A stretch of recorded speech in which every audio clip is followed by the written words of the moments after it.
Hello, everyone. So, welcome to the fifth episode of MBA Junction 1.0 Career Talks with B.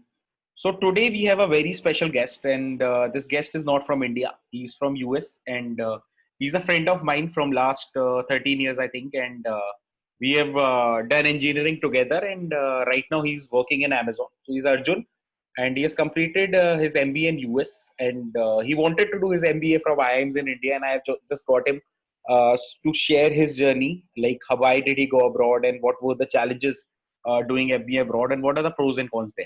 Okay, so welcome Arjun. Hi Rajul, good to see you again, and glad to be on this platform sharing my experience with you. Okay. Hope this is of help to all your viewers, and hope this makes sense to them.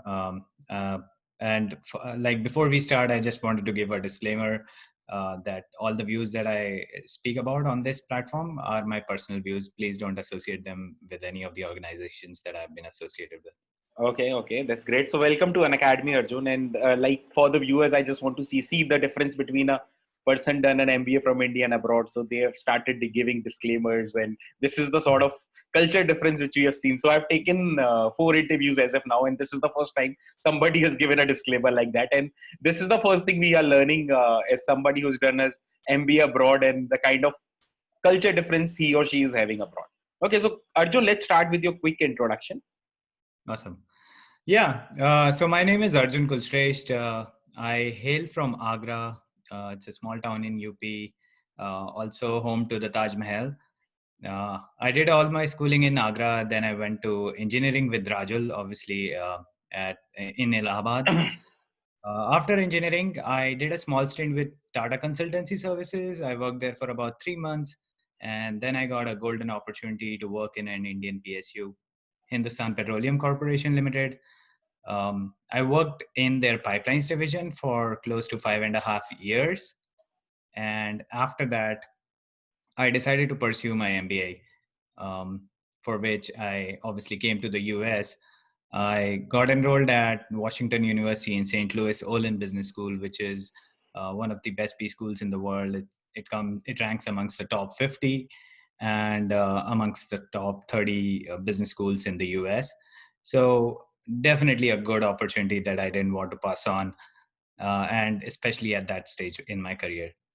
I just completed my MBA in May of 2020, and as you all know, it's been an interesting journey for these past 2 years. Currently, I'm working as a Pathways Operations Manager at Amazon here in the US. Okay, that's great. So, Arjun, why, like, you were having such a stable job in an Indian PSU. So, what was the reason you went ahead and did your MBA? Yeah, sure. I mean, that's a great question, and I think this is something that um, everyone struggles with at some point in their career. When I joined HPCL, I saw the job security and the pay scale at that level, at the entry level. It's quite, it's quite high, and it's very appealing to freshers. And so that's why I wanted to join HPCL. But once I joined HPCL, within the first 2 years, I started realizing that this is something that I didn't want to do for the rest of my life. And so I started looking at other options, trying to move out of that role. Navigating career options inside the company was a little bit difficult since it was a PSU, and since it was oil and gas industry, which is primarily state owned in India, there was no other option to move into a private player.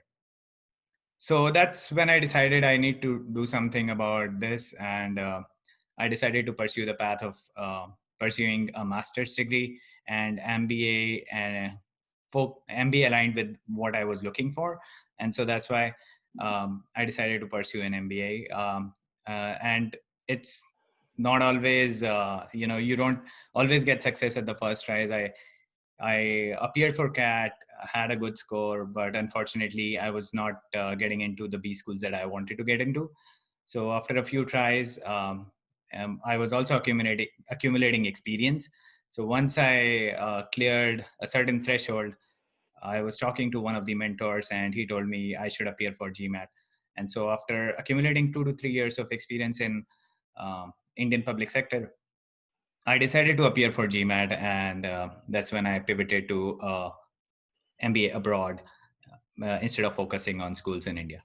So what was your priority, to do your MBA in India or abroad, or like were you open about doing your MBA in India? I was open to both options, but I think what changed my mind was when I applied to all the US universities.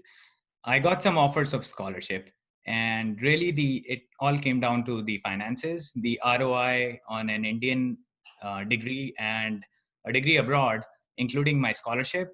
It kind of matched up, and so I Okay. decided if I am going to pay the same amount of money, why not go abroad and travel the world and see what's going on in the US, which is, as everyone knows, is a leader in innovation and all these new products coming in. So that's when I decided, when I had to make a call between Indian universities and Indian schools and abroad, international B schools. I decided, since it's the same investment, I would rather have an MBA from abroad, because even if I come back to India in a few years, it would have more value in my mind, just because it's a international program, and it's highly ranked. Um, Not a lot of Indian B schools make it to those rankings. I know there are a few, like the top-notch Indian B schools, but just having that distinctive advantage of spending your time in the US and learning from international faculty, that adds to your experience. And so I think overall it made more sense to me to do an MBA abroad instead of pursuing more opportunities in India. Okay, so how much important is the work experience before doing an MBA? What are your thoughts on that? Because there are a lot of people who are viewing this video, and some of them are freshers, some of them are having a lot of work ex, and they're still opting for an Indian MBA. And I always suggest them to go abroad and do their MBA if your work experience is more than 3 or 4 years, because executive MBA in India is like, there are hardly any options for that. So what are your views on that? How much work experience is important, and for what kind of profiles you want to suggest to go to US and do their MBA? Yeah, sure. Um, so from what I see in my batch and peers in other schools in who did their MBA with me, um, 3 years is about the optimal time of work experience you should have when you're trying to pursue your MBA abroad. And that's just from a point of view of recruitment. So most of the big companies, when they start recruiting for MBAs in the US, they look for at least 3 years of experience or more, because they are recruiting for their leadership pipeline. All these leadership profiles, they see you as a director in 5 to 7 years of a time frame. And so they also need you to have certain experience in the field or in a job, so that you know what corporate culture looks like. So 3 years is what I see as the optimal work ex that you should have before coming to the US or any other country for that matter to pursue an MBA. I'm sorry, what was your second question? My second question was, what are your suggestions for the people who are having a work experience of 2 or 3 years? Like, they have both the options of doing an MBA in India and IIMs. Okay, and there is a Right. more societal value when you are in India and do your MBA and IIMs. Okay, so what are Yes. your suggestions to the people? Because mostly, so even if you talk my example, I was not having that sort of exposure that I also think about doing an MBA abroad, because I was very limited in my thought when I was going for an MBA, and it was more of a social pressure as well to do your MBA from MDI or from IIM, and it was, you feel so lucky about it. Okay, Right. because a lot of people know that you're doing an MBA from an IIM. So what are your views to the people who are just passed out? How do you explore options? Because there is a no education in terms of how do you go for an MBA abroad, and what kind of MBAs are there abroad. So some, if you can give light on that. Yeah, certainly. I can relate to that question actually, because when I was working with HPCL, I was also in remote locations, and I did not have much exposure to what admissions in US colleges or all those other big colleges look like. So I can certainly see value in answering this question. Um, For me, it comes down to your priorities. If a candidate wants to stay in India um, in the long run, I think it's better to do an MBA in India. And that's just because even though your investment might be the same, you're still coming to the US, accumulating loan here, and then going back to India. So, uh, I mean, from a purchasing power parity point of view, you'll not be earning that much in India, but you'll be paying according to the US rates. So it kind of becomes hard to juggle with. So if it all comes down to priorities, if you want to stay in India for the long run and you don't want to work in the US for 2 to 3 years, maybe less, I would suggest doing an MBA in India. Okay. And that's just my point of view. I mean, people would have different point of views on this. I think it all comes down to the finances and the geography you want to go into. People also go to Australia, UK. UK has obviously relaxed their immigration rules, like I think 2 years back. So I think those are also good opportunities. Regarding your question about exposure, if one starts looking for resources on how to get into B schools in the US, there are a lot of resources available online. Um, they don't have as much exposure in India as I would like them to have, but resources like GMAT Club, fantastic resource, fantastic forum. You ask any question, you'll get a response within minutes, if not hours. So those kinds of resources are really good, and they have been there for such a long period of time because, as compared to CAT, GMAT is a very standardized test. It's standard. Its format has not changed for a long while, and even the US schools, with their admission policies and everything, they have been there for a longer period of time. So we have more data to make more informed decisions. And so that's why, if somebody is looking for resources, I think online is the place to go. I also have friends who had consultants in India who helped them with their SOPs, letter of recommendations, and all those things.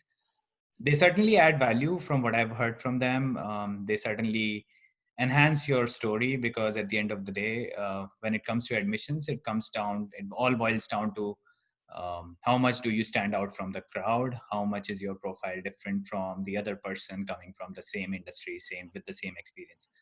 So if you're looking at consultants, I know there are quite a few consultants in India who are pretty good, who get people into Wharton, Stanford, Harvard every year.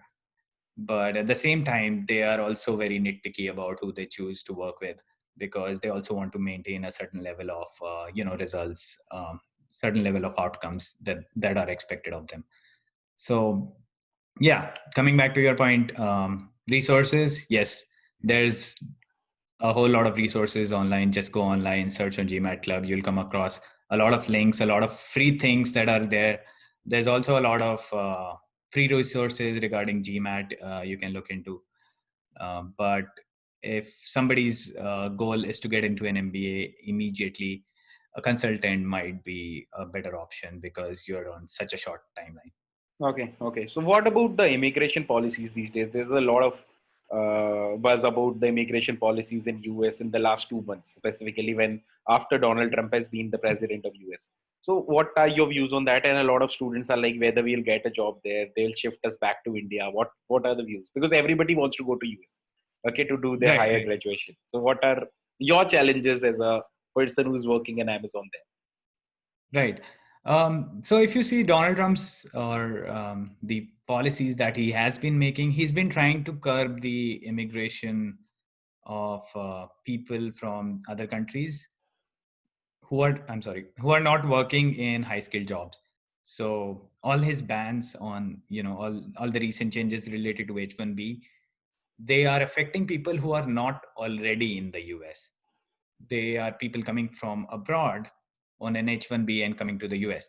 So if you decide to pursue, if I, for that matter, today decide to pursue an MBA in the US, I'll be entering the US on a student visa, which is a F1 visa.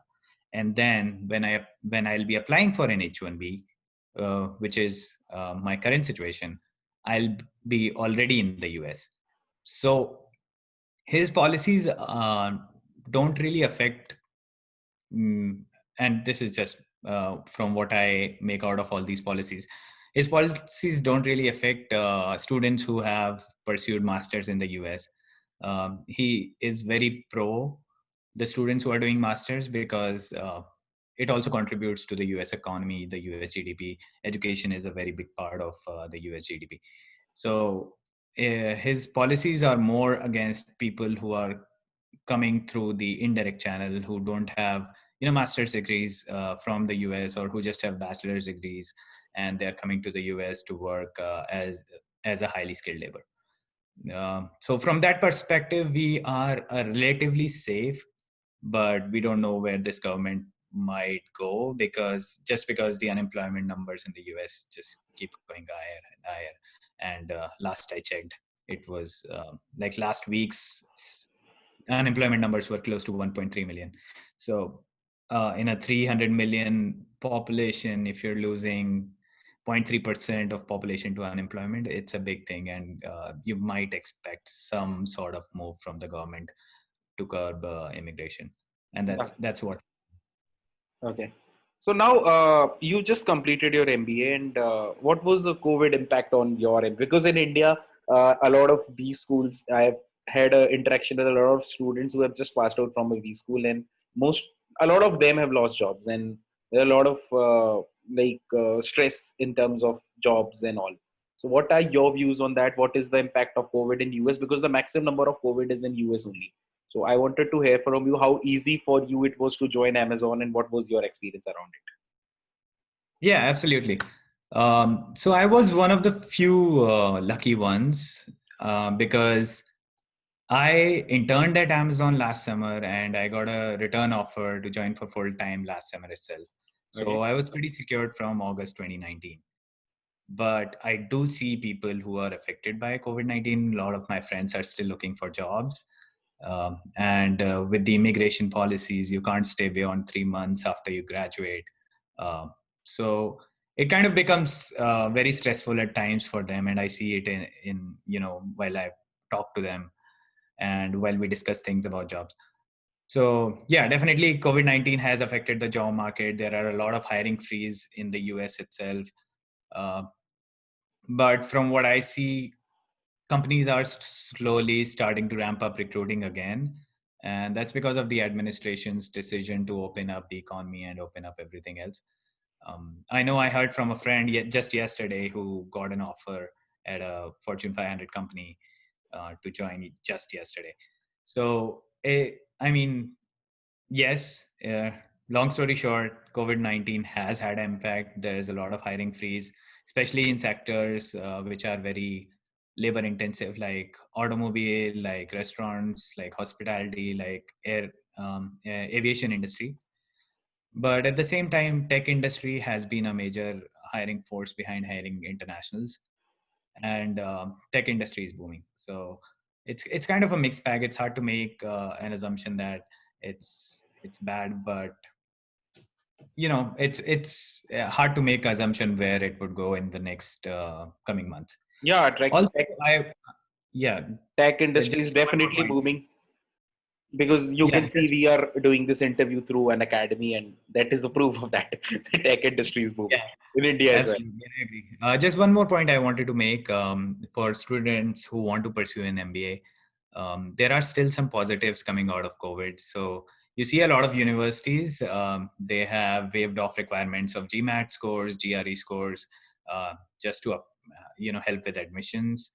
A lot of universities are also offering additional scholarships to keep their revenues up and to make sure they get enough students in their batches.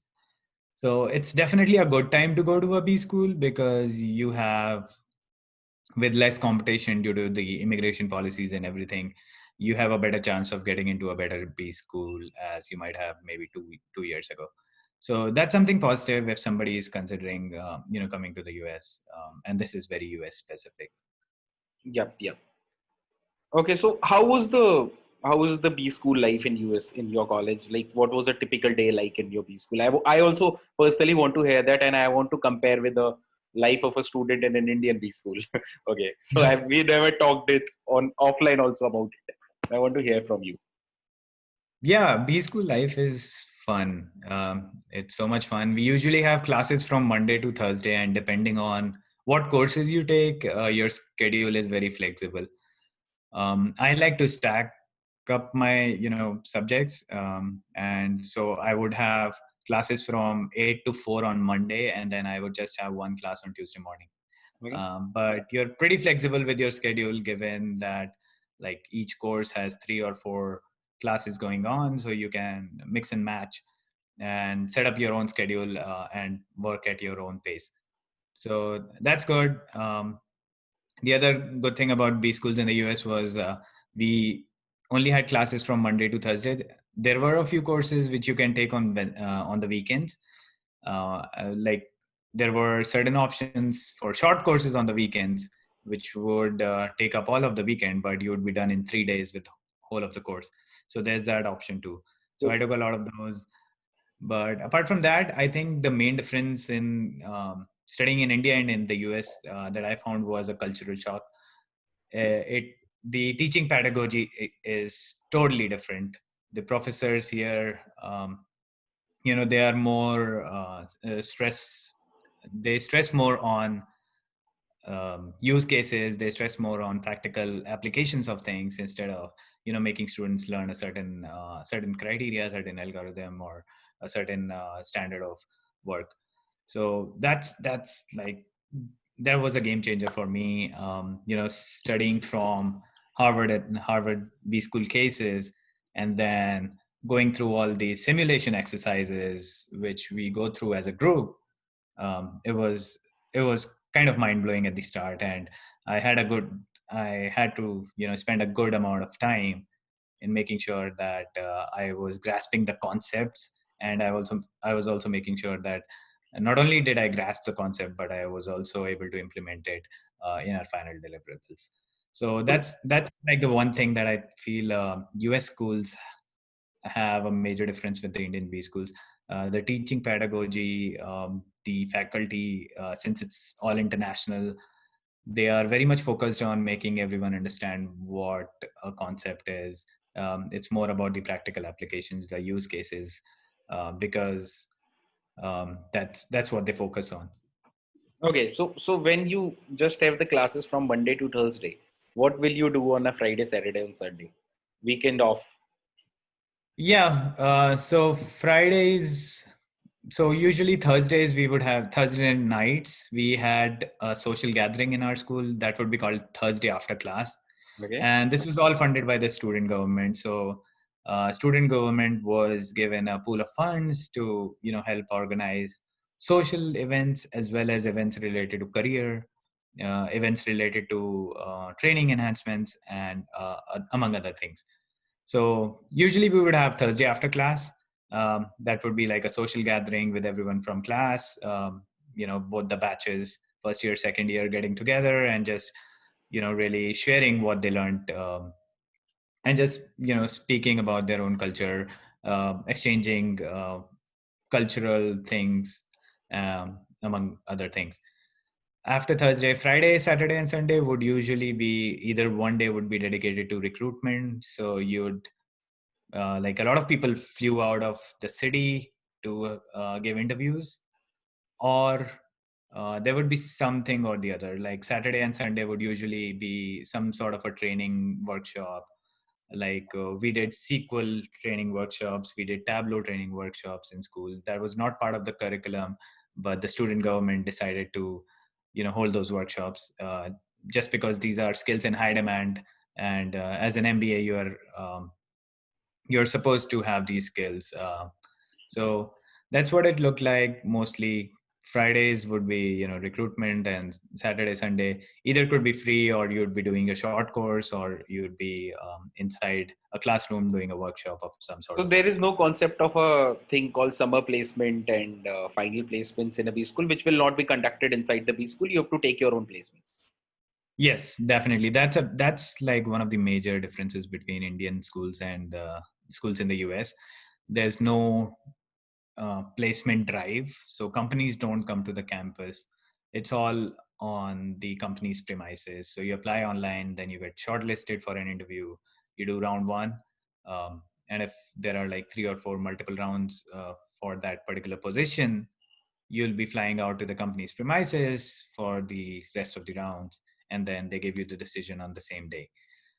Some companies also like to have super days where they invite, interview finalists from a bunch of schools to all together on one day, and then they interview them the whole day, and then shortlist the results at the end of the day.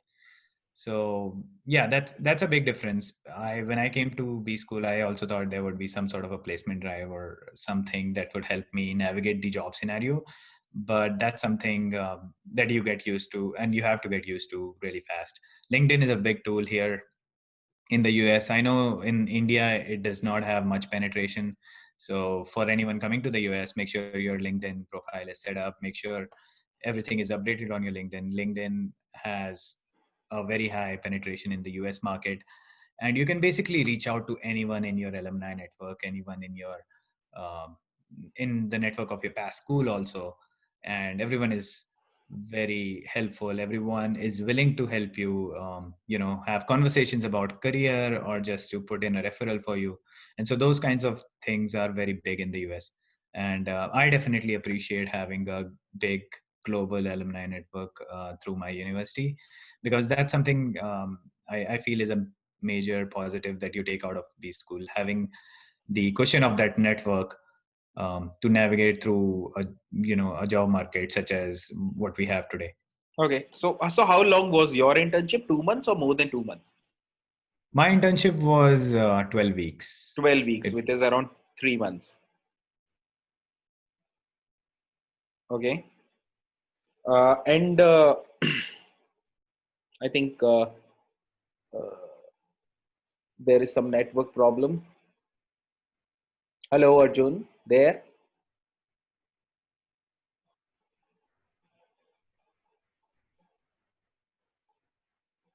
Hello.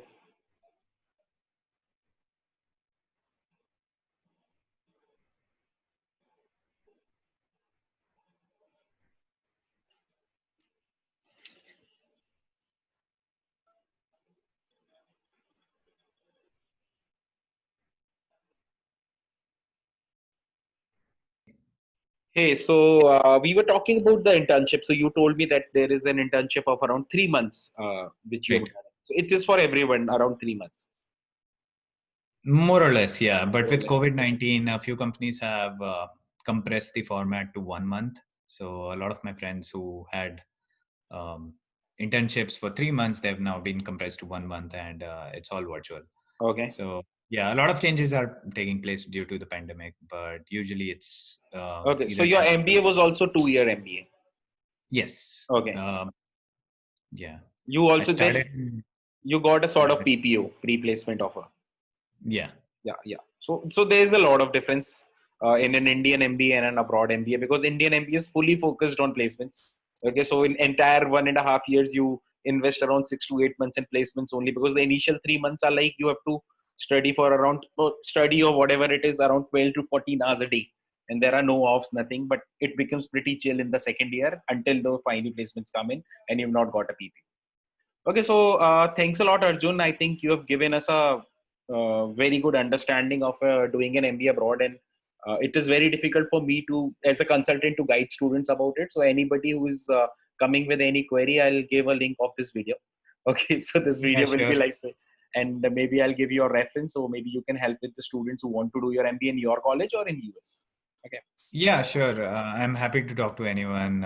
Just give them my LinkedIn link. I'm Yes, very yes, active on yes. LinkedIn, Yeah. and if somebody reaches out to me with a message, I highly recommend sending your request with a message, because that Yes. gives me a perspective of what you're looking for. Great. And sometimes it's just very random, and I might not accept random connection requests. So just shoot me a connection request with a message, and you should be fine. Yes, yes. So best of luck, Arjun, for your future endeavors, and best of luck for Amazon. And I hope Thank you you. come to India soon and we meet together and party. Okay, because it has been Yes, long since definitely we have met. looking forward to Yeah, that. I will be connecting to other batchmates like Vamsi and Kaushik as well, for because I think Kaushik is going for an MBA and Vamsi has completed his MBA in IFT only. So I want to get a Right. deep Yeah. understanding from them as well. So it was a really a very one of the better interactions which I had in the last 4 or 5 episodes, and it is there to realize that yes, there is a difference in doing an MBA abroad, and there's a lot of cultural change which a person faces there, and there's a lot of change I've seen in you, because we talked a lot of times informally during our video calls with our group, but this was the first formal call, and I found that difference. So best of luck for you. Okay, and I just want to Glad I could help. Thanks, Rajul. Thanks for inviting so me. I just want to give you a brief to the students around uh, the Unacademy.